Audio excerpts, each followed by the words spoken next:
Assalamualaikum warahmatullahi wabarakatuh. Salam sejahtera, Om Swastiastu, Namo Buddhaya, salam kebajikan. Hai Sobat Caisa, apa kabar? Hari ini kita ketemu lagi di acara Orbits, obrolan IT tipis-tipis dengan segmen Up Close and Personal dengan tamu kita yaitu jeng jeng jeng jeng jeng Mugi Ayomi. Tepuk tangan dong. Ini kayaknya bintang tamu kita kali ini pasti pada kenal, pasti nggak mungkin nggak kenal. Ini adalah salah satu project manager officer di ITKC yang sangat bertanggung jawab atas proses terjadinya CESA 4.0 begitu ya? CESA 4.0 jadi salah. Ya dia namanya Mas Mugi, boleh Mas Mugi perkenalkan diri dulu. Cie. Ya, terima kasih Mbak Eva. Mungkin perkenalan, nama saya Mugi Ayomi. Saat ini saya menjabat sebagai fungsional pemeriksa Bea Cukai Muda di Direktorat Informasi Kepabeanan Cukai. Wes gitu ya. Ini masih jomblo apa gimana Mas? Aduh, saya udah 3 Bu. Ya. Oke, ini sekedar informasi, nanti takutnya saya keceplosan ya, karena Mas Mugi ini adalah teman kuliah saya. Sekaligus sekarang ternyata adalah rekan kerja, jadi mungkin kalau ada keceplosan ada kalimat lu gue atau mugai-mugai, itu karena kita memang terbiasa seperti itu. Baik, sebelumnya saya juga lupa, ternyata saya belum memperkenalkan diri. Saya Eva yang akan memandu acara ini. Beberapa menit ke depan kita akan kulik-kulik apa saja sih yang dilakukan oleh Mas Mugi di IKC, kemudian seberapa berintegritas Mas Mugi di IKC, seberapa berkapasitasnya Mas Mugi di IKC. Gitu ya Mas Mugi ya? Siap. Baik, pertanyaan pertama. Wes, agak tegang, mulai panas. Baik, pertanyaan pertama. Posisinya Mas Mugi ini di ITKC apa sih Mas? Terus tanggung jawabnya apa? Terus kerjaannya ngapain aja? Aduh. Oke. Satu-satu lebih ya? santai, lebih Oke, santai ini masih pertanyaan biasa, Iya, belum oke, yang ngeri. Jadi kalau dibilang memang pekerjaan saya sehari-hari ya, itu tidak lepas dari CESA 4.0. Sehari-hari saya bertugas sebagai koordinator. Mungkin bisa dibilang juga project manager office yang tadi sudah disampaikan oleh Mbak Eva ya. Iya. Karena memang CESA 4.0 ini kita bisa dibilang mulai dari 2019 pengembangannya, dan itu ada beberapa tahap. Gitu. Dan itu tidak hanya satu proyek aja, sebenarnya banyak proyek. Sehingga saya coba mengkoordinir beberapa proyek dan beberapa project manager untuk bisa menyatukan di CESA 4.0. Kurang lebih seperti itu. Wis, gila tuh. Apa nggak kurang hebat Mas Mugi ya? Kemudian kan tadi katanya CESA-nya ini dibangun dari 2019. Terus kita juga tahu Mas Mugi ini sebenarnya kan udah anggota lama ya di IKC ya. Sudah berapa lama Mas Mugi di IKC? Alhamdulillah di IKC saya sudah 11 bulan. 11 bulan. Bulan Ramadan maksudnya. Hampir 11 tahun. 11 tahun. 11 tahun sudah di IKC. Nggak bosan Mas? Kalau dibilang bosen, dibilang enggak bosen. Gimana tuh ceritanya? Sebenarnya mungkin ada jenuhnya ya pasti ya ketika kita melakukan pekerjaan yang itu aja pasti ada bosennya gitu ya. Tapi memang namanya kita di teknologi pasti akan berkembang terus ya. Iya betul. Kemudian juga memang kebetulan saya domisili di Jakarta. Iya ya. Jadi kayaknya rasa bosen itu ketika pulang ke rumah ketemu keluarga ya. Ya. Sangat ini lagi ya, terbangun lagi motivasinya ya. Iya, betul. Selain anak nih Mas, kira-kira apa sih yang jadi motivasi Mas Mugi untuk terus berintegrasi, terus-terusan untuk kayaknya memberikan segala sesuatunya untuk IKC atau untuk negara ini? Cile negara. Iya, sebenarnya bukan saya aja ya harusnya, tapi di semua pegawai ya di Bea Cukai ya. Karena memang yang jadi motivasi adalah kita tahu ya kalau misalkan apa yang produk dari IKC misalkan CESA lah gitu ya. Kita produk kita CESA dipakai secara nasional gitu ya. Dimana sebenarnya apa yang kita kontribusikan sekecil apapun itu bukan hanya berimbas ke organisasi kita aja gitu ya, tapi ke masyarakat luas, bahkan ke Indonesia gitu ya. Dan sehingga itu menjadi motivasi saya untuk terus kenapa kita menghentikan sesuatu yang baik ini gitu kan. Sesuatu yang bisa memberikan manfaat walaupun sedikit ya. Jadi itu mungkin motivasi saya. Motivasi luar biasa ya. Ini tandanya memang sangat berintegritas sekali memang Mas Mugi ini. Terus satu lagi gini Mas. Kita tahu lah mungkin teman-teman podcast Orbits ini nggak tahu nih bahwa di IKC ini kita kerjanya secara tim. Jadi meskipun ada subdit itu tetap aja ada yang namanya tim manajemen proyek ya Mas ya. Nah, tim manajemen proyek ini gimana sih Mas cara menurut Mas cara kerja di timnya manajemen proyek ini seperti apa? Kemudian gimana sih cara mengelola supaya tim ini tetap solid? Wah, pertanyaan yang bagus nih. Karena manajemen proyek itu sebenarnya tidak hanya memanage proyeknya, karena memang target utama dari manajemen proyek adalah menyelesaikan pekerjaan proyek itu tepat waktu betul, gitu ya. betul. Nah, jadi selain kita harus memanage proyeknya, ada SDM di situ yang terlibat tuh. Sehingga kita juga harus memanage SDM atau resource yang terlibat dalam satu proyek itu gitu. Dimana memang kalau di IKC setiap proyek itu akan ditentukan siapa project manajernya ya. Betul. Dia akan memilih siapa anggota timnya gitu ya. Kemudian bagaimana membagi pekerjaannya gitu. Sehingga kalau misalkan kita bilang manajemen proyek, mungkin Mbak Eva juga salah satu yang terlibat ya kita ya. Iya, ada perubahan cara kerja kita nih, reform ya kalau di IKC ya. Kalau sekarang kita sudah memiliki tim yang dedicated ya. Iya, betul. Mulai dari project manager, kemudian business analis sampai dengan tester, sehingga harapannya itu nanti akan lebih efektif dalam melakukan pengerjaannya. Sip, oke. Jadi memang sekarang ini karena adanya tim manajemen proyek, segala sesuatunya sekarang sudah mulai didiskusikan sama-sama ya Mas ya, nggak kayak dulu ya kita masih betul. terpisah-pisah antar subdit seperti itu ya pekerjaannya. Terutama standarisasi Mbak Eva, itu sangat penting ya. Jadi kalau selama ini kita mengerjakan proyek ya, apa yang kita buat biasanya beda-beda nih. Akhirnya siapa yang meneruskan biasanya akan bingung. Ini gimana sih cara bacanya gitu. Iya, itu yang salah satu yang terpenting juga kita lakukan standarisasi. Mulai dari hulu sampai hilir standarisasinya seperti apa. Sehingga nanti kalau dulu proyek itu melekat ke orang Mbak. Betul. Gitu. Jadi ketika orangnya pindah bisa dibilang proyeknya hilang. Betul. Nah itu kesulitan yang memang selama ini terjadi. Kemudian kita lakukan reform. Kita bikin standarisasi, harapannya gitu ya, siapapun nanti yang bisa masuk melanjutkan ke IKC bisa melanjutkan dengan membaca apa yang sudah dibuat gitu, dokumentasi. Iya, betul. Sudah standar. Betul. Ya, ini standarisasi dokumen mungkin teman-teman podcast juga banyak yang belum tahu nih Mas, benar ya. Jadi kerjaan di IKC itu nggak selalu coding, tapi ternyata ada beberapa dokumen yang harus kita keluarkan gitu ya. Oke. Pertanyaan berikutnya Mas, 11 tahun bekerja di IKC nggak mungkin nggak ada cerita menarik, ya kan? Coba deh Mas, ingat-ingat lagi nih 11 tahun mundur nih kira-kira apa nih? Ada cerita-cerita yang kira-kira kayaknya bakal menginspirasi teman-teman podcast di rumah.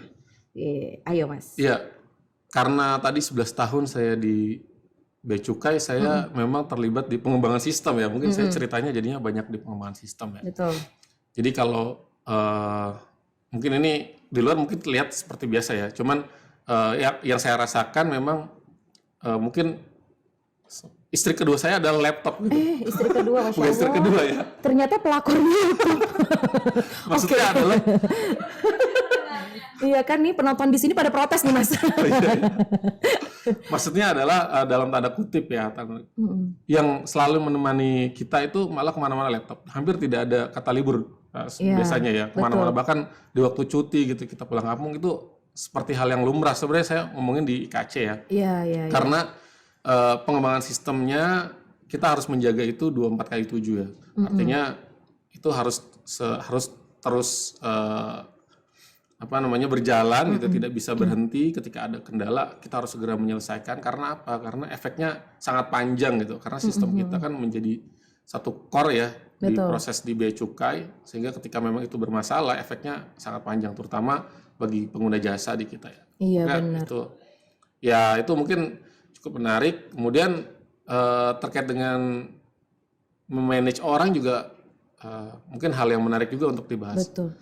Contohnya misalkan ya kemarin waktu COVID Mbak, jadi pengembangan sistem di kita ini selama pengembangan itu berkumpul gitu, COVID kan akhirnya mengharuskan kita masing-masing kerja.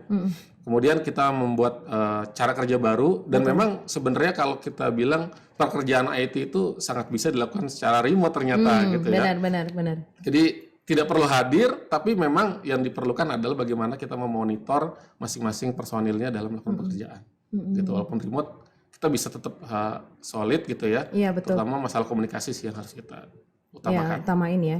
Jadi ya ini salah satunya sebenarnya Mas Mugi ini juga salah satu yang lulus dari COVID. Oh, iya, S1 S2. S1. S1, alhamdulillah S1 LC, ya. LC. Tapi dari cerita Mas Mugi ini jadi kita jadi tahu bahwa sebenarnya di Bea Cukai ini mungkin ada yang namanya orang yang ngejaga tapal batas nih di daerah-daerah tertentu. Tapi ternyata ada satu tapal batas lagi yang harus dijaga 24/7 yaitu dari segi IT-nya. Nah, itu tugas Mas Mugi dan teman-teman di KC di situ ya, Mas ya. Kemudian pertanyaannya, bentar Mas, saya nyontek dulu. Saya jadi lupa nih gara-gara ngobrol, masih keasikan. Kemudian kira-kira dari 11 tahun Mas Mugi bekerja yang tadinya mungkin pasti mengalami yang namanya dinamika motivasi, demotivasi, dinamika seperti itu pasti ada dong. Iya, Pasti ada. Nah, siapa sih yang kira-kira jadi role model Mas Mugi misalnya untuk oh iya ya kalau dia bisa nih saya juga harusnya bisa nih gitu. Atau role model yang akhirnya membuat Mas Mugi merasa oh kesuksesan itu target saya harusnya seperti dia, jadi saya akan menjadi termotivasi lagi mengikuti role model itu. Siapa tuh Mas? Ya. Jadi selama 11 tahun ya silih berganti, saya berganti atasan, berganti pimpinan, berganti rekan kerja, Betul. ya, berganti senior juga ya. Tapi Anda tidak terganti. Itu dia. Masalahnya kenapa saya masih ada di sini sampai sekarang? Itu permasalahannya. Nanti kita tanya. Ya, jadi kalau role model memang saya menganggap tidak ada satu orang yang sempurna memiliki semua apa yang bagus di satu orang gitu ya. Betul. Sehingga ya saya melihat dari berbagai macam orang yang saya temukan ya, saya mengambil apa yang positif dari masing-masing orang tersebut itu. Memang ya tadi saya sampaikan ya tidak ada satu orang yang saya jadikan role model karena saya akan menjadi dia nih, enggak gitu. Tapi saya lebih dia bagus di sini nih. Mungkin nggak saya akan coba mengikuti kalau memang saya terjun di situ menjadi dia gitu. Kemudian kalau yang lain saya ambil bagaimana dia berperilaku, bagaimana dia melakukan pekerjaannya, Betul. dengan etos kerjanya, bagaimana dia berinteraksi dengan orang lain gitu ya. Karena ya plus minus gitu kalau yang saya temui, sehingga saya banyak role model, artinya tidak hanya satu, tapi saya mengambil bagaimana yang positif dari masing-masing orang tersebut. Iya benar. Ini kalau saya bisa tambahkan emang nggak ada orang yang sempurna ya. Iya. Yang bisa kita lakukan ya jadi yang terbaik gitu Iya, ya. betul. Kok jadi saya sih yang quotes? Aduh. Nah itu kata penonton, kesempurnaan hanya milik Allah. Karena kita mungkin lama dulu kuliah bareng ya. Iya itu dia kan, kita udah tahu ya kekurangan masing-masing, jadi nggak perlu ditanya. Saya jadi bingung sebenarnya kenapa ada pertanyaan ini di sini. Iya, Sebenarnya saya udah tahu. Nah oke. Ada satu pertanyaan yang mungkin kita agak hubungannya dengan IT nih Mas. Jadi sebenarnya nih ada satu pertanyaan yang Mas Mugi minta keluarkan dari list. Karena dia takut kelihatan kesempurnaannya. Jadi kita balik ke bagian IT nih Mas. Apa sih yang membedakan antara CESA 4 sama CESA sebelumnya? Terus kenapa sih harus ada CESA 4 gitu? Saya kok ngomongnya di bahasa Indonesia, CESA 4.0 gitu. Kenapa harus ada CESA 4.0? Itu gimana tuh Mas? Baik ya. Jadi karena saya sudah 11 tahun, saya mungkin mengalami beberapa perubahan teknologi nih di Bea Cukai ya. Mulai dari dulu, kalau mungkin belum masuk ya mungkin ya dulu Mbak Eva ya, ada Oracle Form dulu namanya yang dipakai memang di kantor pelayanan dan dia sifatnya terdistribusi gitu ya. Kemudian mulai masuk ke sentralisasi gitu ya.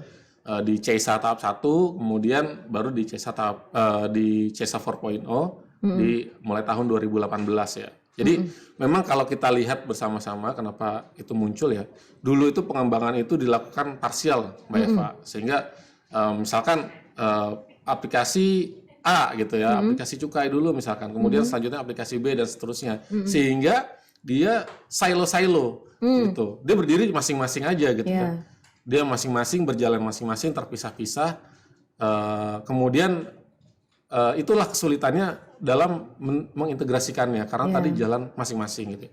Kemudian karena tadi dikembangkan secara masing-masing gitu ya, dengan berbeda orang, ternyata yang kami temukan adalah banyak redundansi di sana. Sehingga menjadikan tidak efektif dan tidak efisien baik dari proses maupun dari data kita juga gitu ya. Iya betul. Kemudian karena tadi udah sendiri-sendiri, gimana sih kalau kita tuh jalan masing-masing padahal tujuan kita sama gitu ya Mbak Eva ya. Betul. Nah, itu yang kita lihat. Ini ya, kata-katanya boleh dipotong nih bagian ini. Kita masing-masing tapi jalannya sama, Cile. Lanjut. Iya. Ya, jadi oleh karena itu maka dari itu di CESA 4.0 secara konsep kita coba menyatukan ya secara data. Mungkin kalau proses kita belum bisa menyatukan, tapi secara sistem kita coba satukan gitu ya. Kemudian yang kedua adalah mengurangi redundansi gitu. Karena sebenarnya semakin banyak redundansi proses itu kita semakin sulit ya mengembangkan gitu ya. Apalagi kalau kita lihat kebijakan terus cepat berubah gitu Iya, ya. berubah. Betul. Artinya kita beberapa kali Mbak Eva mungkin kejadian ya ketika ada satu perubahan karena kita punya banyak aplikasi selama ini gitu ya. Ketika ada satu perubahan kita miss nih. Harusnya kita merubah misalkan 5 aplikasi terdampak gitu ya. Karena kita cuma tahu ada satu, kita ubah satu. Akhirnya yang lainnya tidak termaintain dengan baik gitu aja. Sebenarnya itu juga yang mendasari. Kemudian juga teknologi juga cepat berubah ya. Artinya kita juga perlu menyesuaikan dengan kondisi saat ini. Bagaimana kita bisa memaksimalkan apa yang kita miliki, terutama terkait dengan data ya. Kita punya data yang banyak itu kalau kata mungkin Bu Menteri Keuangan, kita seperti tidur di tumpukan emas gitu. Karena data kita sangat banyak, tapi mungkin medianya kita masih kurang untuk bisa kita utilisasi lagi datanya untuk bisa menjadi insight yang berguna buat keputusan, keputusan para pimpinan. Mungkin itu. Betul. Nah ini Mas Mugi adalah salah satu yang ternyata menjadi apa ya namanya ya, yang menyaksikan sejarah setelah CFRS ini ya. Oh iya betul. Dari CFRS ini menuju ke akhirnya ke CSA 4.0 ini. Terus Mas Mugi, setelah dari semua yang pernah Mas lewati, Cile. Semua yang telah dilewati oleh Mas Mugi selama di IKC 11 tahun, kemudian pergantiannya sudah sangat banyak, belum orang-orangnya tadi yang disebutkan sama Mas Mugi, belum peraturannya segala macam. Kira-kira menurut Mas Mugi, 5 tahun ke depan nih IKC akan kayak gimana sih Mas gitu? Apa yang di posisi mana kira-kira IKC ini akan berdiri gitu? Baik. Kira-kira. Iya. Jadi kita juga mungkin sudah mulai sadar nih Mbak ya, karena ternyata IKC ini dimana kalau selama ini ya sebelumnya itu kita bisa dibilang sebagai unit support, sebagai unit support dengan membuat aplikasi gitu ya. Tapi pada kenyataannya sebenarnya aplikasi kita menjadi core inti proses di Bea Cukai. Contohnya ya mungkin kita ambil salah satu pengalaman pahit kita juga di tahun lalu ya, ketika terjadinya kahar. Jadi kahar. Betul. Itu stop 3 hari tidak berfungsi gitu aplikasi, itu efeknya sangat-sangat besar gitu. Terutama bagi pengguna jasa kita gitu ya. Betul. Sehingga menurut saya ke depannya IKC ini seperti tagline-nya ya, driving the future, artinya menjadi core yang bisa mendrive kebijakan-kebijakan mungkin di Bea Cukai. Nah, salah satunya saya juga tergabung di tim penyelesaian Probis IT ya, di mana di sana banyak reaksi, artinya perubahan-perubahan yang diajukan, di mana muaranya itu sebenarnya ke aplikasi Mbak, gitu. Sehingga saya yakin memang kedepannya IKC akan banyak berperan, terutama apalagi kita sebenarnya sudah mulai masuk ke core sih, sudah masuk ke core dengan fasilitasi infrastruktur digital, di mana kita ada satu program kita namanya API Collaboration ya, itu memungkinkan perusahaan atau pengguna jasa itu terkoneksi langsung ke kita. Nah di situ harapannya sebenarnya kita membuka kesempatan ya, opportunity untuk perusahaan itu menambahkan added value-nya, gitu. Karena sekarang bisa langsung terhubung di kita. Mungkin itu. Nah ini teman-teman, jadi banyak banget kita dapat insight dari Mas Mugi terkait apa-apa yang mungkin teman-teman mungkin agak tidak mengerti, tapi boleh di Google aja nanti API itu apa. Ya kan? Saya juga masalahnya nggak begitu tahu karena posisi saya di sini QA, Mas Mugi ini PMO atasnya. Nah sebenarnya ini ada pertanyaan terakhir yang sebenarnya akan mengakhiri ini kita ya, jumpa kita hari ini ya Mas Mugi. Setelah tadi kita ngobrolin masalah IT, kemudian sebenarnya yang saya pengen kulik adalah selama Mas Mugi itu hidup, bekerja, kemudian berkeluarga, itu kira-kira ada nggak satu meskipun saya sering lihat status WA-nya Mas Mugi itu ada kata-katanya kan ya, gitu ya. Yang itu ya, ternyata ya. Oke. Jadi ada kayaknya yang sebenarnya kan biasanya kita kalau masang itu di status yang permanen itu biasanya itu yang menjadi pengingat kita terus-terusan ya. Jadi mungkin saya mau Mas Mugi bisa nge-share apa sih quotes yang membuat Mas Mugi itu bertahan sampai di titik ini. Cila, lagu lagi. Apa tuh Mas? Iya, jadi mungkin ini sebenarnya bukan quote saya ya, saya. Tapi saya pernah mendengar ini dari atasan saya, Son 2. Waktu itu beliau bilang, dan ini menjadi quote saya sekarang gitu ya. beliau bilang hidup ini akan baik-baik saja sampai kita mulai membandingkan. Nah, itu dia. Artinya sebenarnya ketika kita fokus ya dengan apa yang kita jalani saja, apa yang kita dapatkan gitu. Betul. Ya, kita bersyukur. Sebenarnya tidak ada sesuatu hal yang akan mengganggu kita gitu. Kita Betul. Akan baik-baik saja gitu. Bahkan mungkin kalau ada di Islam gitu ya, itu ada di Quran, kalau kita bersyukur maka sesungguhnya Allah akan menambahkan nikmatnya untuk kita gitu. Sehingga itu yang saya tanamkan ke diri saya pribadi terutama gitu ya. Kemudian juga ke keluarga saya dan mungkin juga biasanya ke tim-tim saya juga saya sampaikan seperti itu. Iya, sebagai PMO yang baik ya, memberikan nasihat-nasihat kecil ya. Terakhir Mas, jadi mungkin biar teman-teman di rumah, untuk teman-teman BC, teman-teman lain di luar Kementerian Keuangan juga punya sesuatu yang didapatkan dari podcast ini. Kira-kira apa sih pesan-pesan Mas Mugi untuk teman-teman junior atau teman-teman yang baru deh? Karena mungkin kalau yang lama-lama pasti udah makan asam garam ya selama bekerja. Jadi boleh Mas di-share. Tapi sebelum pesan itu Mas, kita pesan dulu. Ya, ini dia. Oh, apa nih? Kopi Tumenggung. Untuk Anda yang menyukai kopi, ini enak. Beli di mana ini, Mbak? Ini belinya di mana ya? Beli di mana sih nih? Ini beli di tetangga. Nanti teman-teman boleh order ya ini ya di mana sih namanya nih? Di apa sih? Stadion. Stadion ya, di stadion. Ini enak. Ini kebetulan punya teman kita. Tolong teman-teman dilariskan ya. Kopi Tumenggung. Kopi untuk keluarga Anda. Nggak tahu, saya nggak asal. Oke, baik. Gimana Mas tadi pesan untuk teman-teman dedek-dedek senior? Ya. Dedek junior? Iya, baik. Nah, yang pertama mungkin karena saya sudah 11 tahun tadi ya, saya merasa memang gini, kita semua sama sebenarnya gitu ya.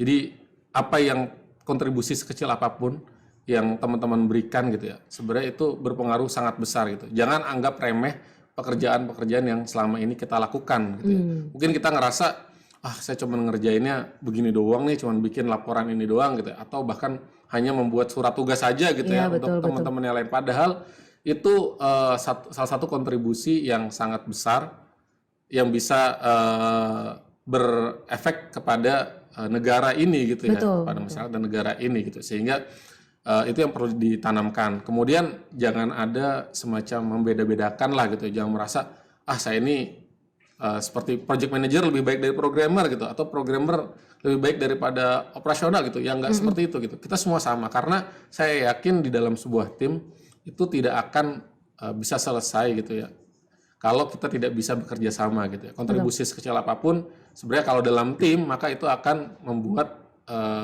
tim itu menjadi solid yang pertama gitu ya. Kemudian pekerjaan juga akan menjadi lebih mudah untuk dikerjakan dan terutama jangan berkecil hati lah. Ya, karena manfaatnya sangat besar. Terutama saya juga sudah beberapa kali ke kantor pelayanan gitu ya, ke pengguna jasa gitu. Banyak yang merasa terbantu dengan apa yang kita lakukan sebenarnya gitu. Itu luar biasa ya. Jadi meskipun saya hanya tim QA gitu, tapi kan? Mas Mugi belum selesai. Mau dipuji malah tuh kan gitu ya. Jadi meskipun saya tim QA, sebenarnya selama ini Mas Mugi itu adalah teman diskusi yang meskipun curhat, meskipun dalam pekerjaan tuh boleh disenggol gitu ya, dan tidak pernah membedakan apa sih posisi kita, apa sih part kita dalam tim ini gitu ya Mas Mugi ya. Dan mungkin saya boleh tambahin teman-teman yang tadi Mas Mugi bilang bahwa jangan berkecil hati. Jadi sebenarnya mungkin menyambung dengan sebelumnya kita sempat podcast juga sama Mas Tagara ya. Jadi meskipun kita partnya kecil, tapi kalau itu kita udah adalah sebuah inisiatif dari kita, ya udah nggak apa-apa gitu. Itu adalah value kamu gitu selama kamu bekerja gitu. Jadi lakukanlah yang terbaik, tetaplah berintegritas, tetaplah bekerja, dan jangan lupa mencintai negeri ini. Kalau kata Bu Menteri, gila kan, penyair. Penyair. Oke, karena mungkin sudah lebih dari 15 menit kita ngobrol-ngobrol. Mungkin nanti next time kita akan mengulik-ulik lagi Mas Mugi atau teman-teman IKC lainnya. Mungkin dari teman-teman di luar IKC akan kita undang di sini untuk bisa menginspirasi teman-teman podcast. Jangan lupa like, subscribe, komen gitu ya sih. gitu ya. Kemudian jangan lupa follow Instagramnya di IKC, itu nanti mungkin akan banyak kegiatan-kegiatan IKC yang akan kita bagikan kepada teman-teman, mudah-mudahan bermanfaat. Dan kemudian jangan lupa seperti tagline kita, driving the future through CESAK. Oke, begitu dari saya dan Mugi pamit, sampai jumpa di kemudian hari. Dadah. Assalamualaikum.